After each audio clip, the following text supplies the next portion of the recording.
श्री राम दोस्तों, आप सभी का हमारे YouTube चैनल धर्म गंगा में स्वागत है।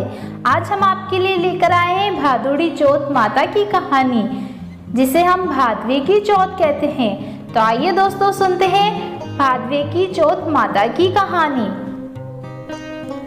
एक गांव में एक बूढ़ी माँ और उसका बेटा रहता था। बेटा गांव की गाय चरा के घर का खर्चा चलाता था। उसकी माँ चौथ माता का व्रत करती थी। वह भादुड़ी चौथ को चूरमे के 5 लड्डू बनाती थी।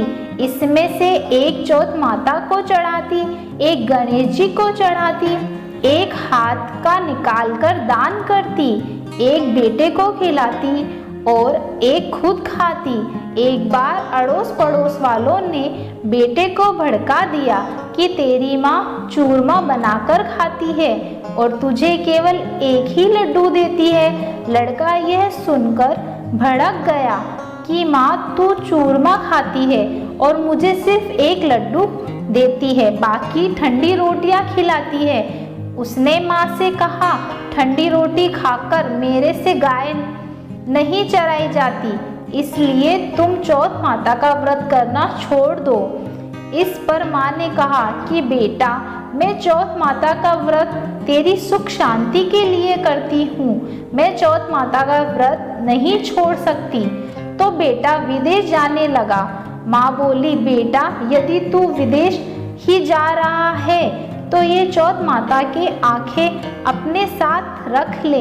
यह तेरे ऊपर संकट आवे तो चौथ माता का नाम लेकर इन्हें पूर देना, तेरा संकट टल जाएगा। लड़का उन आंखों को लेकर विदेश के लिए चल पड़ा। रास्ते में एक नदी आई। पार जाने का कोई साधन नहीं था। उसे माँ की बात याद आई और उसने आंखें निकालकर चौथ माता का नाम लेकर पूर दिए। तो चौथ माता की कृपा से नदी का पानी दोनों तरफ बंटकर रास्ता निकल गया। आगे उसे एक भयंकर जंगल से गुजरना पड़ा, तो वहां रास्ता भटक गया। उसने वहां भी आंखें पूर कर कहा कि हे चौथ माता, तू सच्ची है तो मुझे रास्ता दिखा। इतना कहते ही उसे रास्ता मिल गया। आगे चलकर वह एक गांव में पहुंचा।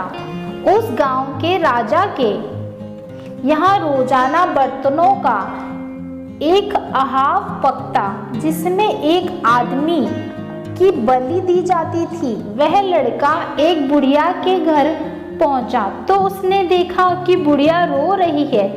लड़के ने बुढ़िया से पूछा, तुम्हें क्या दुख है, क्यों रो रही हो? बुढ़िया बोली, मेरे एक ही बेटा है और कल राजा उसकी बलि चढ़ाएंगे। इस पर लड़का बोला, माँ घबरा मत, तेरे बेटे के बदले तुम मुझे भेज देना, तू मुझे भरपेट भोजन करा दे। भोजन करके बुढ़िया ने अपने लड़के की जगह उसको सुला दिया।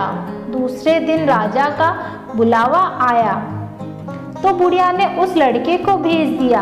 राजा के नौकर उसे ले जाकर अहाव में चुनने लगे तो वे आंखें पूर कर जल का कलश लेकर बैठ गया और बोला कि हे चौथ माता, तू मेरा संकट टालना। अहाव चुनकर आग लगा दी। महीने भर में पकने वाली अहाव एक ही दिन में पक गया। यह जानकर राजा को बड़ा अचरज हुआ।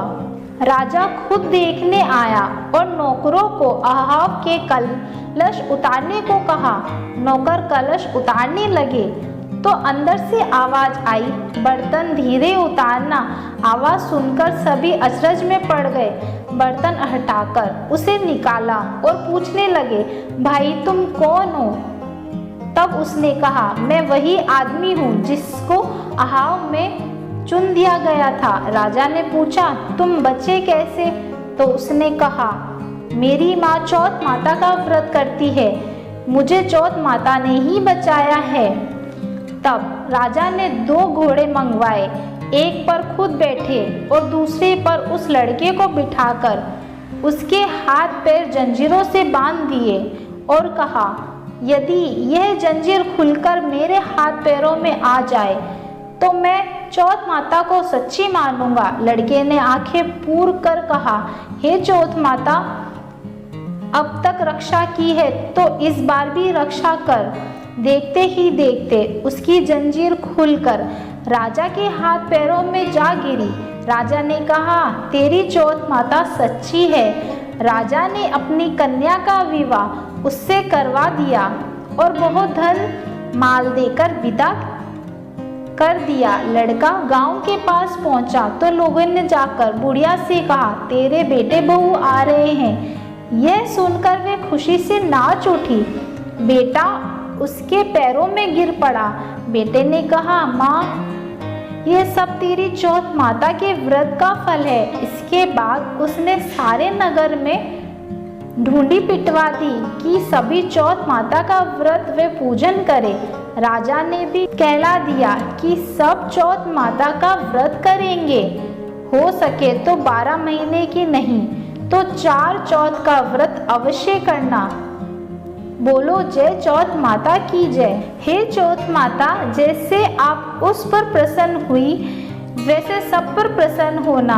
कहानी सुनने, कहानी कहने, वे हुंकार भरने वाले सबकी मनोकामना पूर्ण करना। बोलो चौथ माता की जय।